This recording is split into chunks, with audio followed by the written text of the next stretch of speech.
you know, okay, so that begs the question, why? Well, there are conflicts of interest, and I think if we can fix that, if we can provide Greensboro with a level playing field for businesses looking to relocate or expand here, I think Greensboro could become a magnet for good paying jobs, because there are going to be businesses looking to relocate when we come out of this recession, from California, Florida, these kinds of, you know, where their economies got decimated. And I would like them to look at Greensboro and say, yeah, this is a good place to move. It's a good, safe, there's a level playing field here, and we could bring in a lot of jobs if we have a good, transparent, honest, ethically accountable government. Two questions, and without wandering too far down that path, do you see this, or are you aware that this is a major problem in Greensboro, this influence on politicians? Oh, yes. Okay. Okay. I am now. Yeah, it's an issue that, in your opinion, does need to be addressed. It needs to be addressed. Yeah. It really needs to be addressed. And the other thing is, how do you feel about incentives? Encouraging these companies to come by offering tax breaks and maybe even monetary incentives. I mean, we just had the Dell situation over in Winston-Salem and some other things that have blown up in our face. How do you feel about that? I can't say I'm a fan. The Dell, 905 jobs. Yeah. 28,000 or so income per job. We just lost $25 million of local annual income into our economy.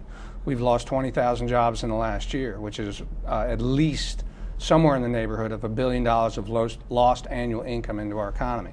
Okay, so now we're looking at giving incentives. What kind of incentives are we giving? On the county level, they passed an incentive program with questionable legal.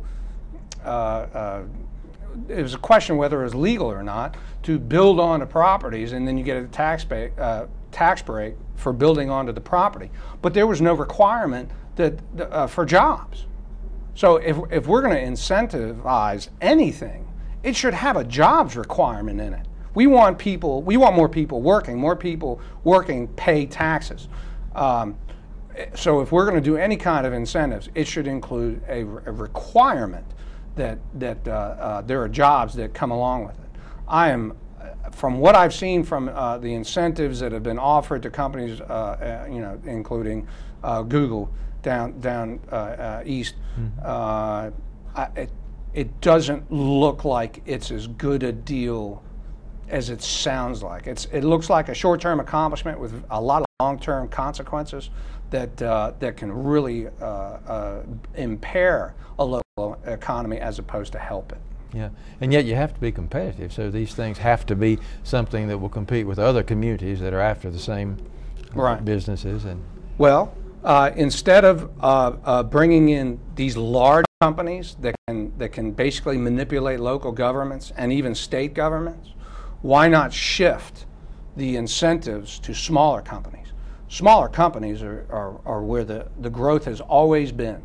So we have a system at present to create big headlines with big numbers.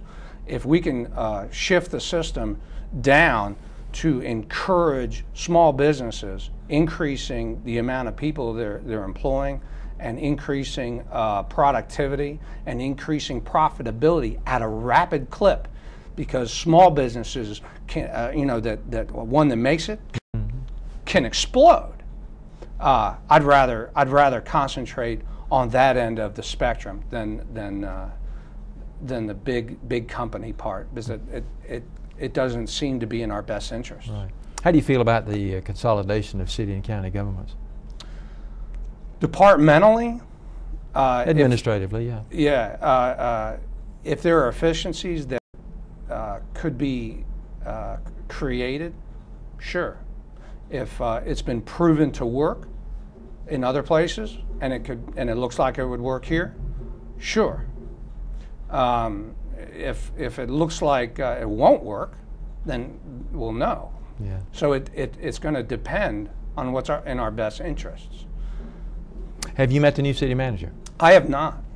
I have not. I look forward to it, and I hope he does a great job. Yeah. Don't know if you have any thoughts on this. I know you haven't served on council before, but you think council manager form of government is best for a city like Greensboro, or would we be better off to have a strong mayor-council type of government? From what I have seen, it seems like what we have is a bit dysfunctional. It's a good question, and I can't say I know the answer to it. I'd have to look at both and look at what the facts are. It seems like it's a lot of times dependent on the people who are involved, and if it needs to be changed, I'd be the first to say let's do it. It's a question that's going to take some research. Yeah. You are, of course, a district candidate, from District 3, and we have a district system in Greensboro, and there are a lot of reasons why we have a district system, and I think a lot of people are aware of many of those reasons. But in your view, is that the most efficient way to run the city, do you think, or would we be better off to go back to the totally at-large election of the city council? On first impression, we have at-large, we have districts. Yeah. The district representatives represent their districts and are partisan in that respect. There's something to be said that is a good thing.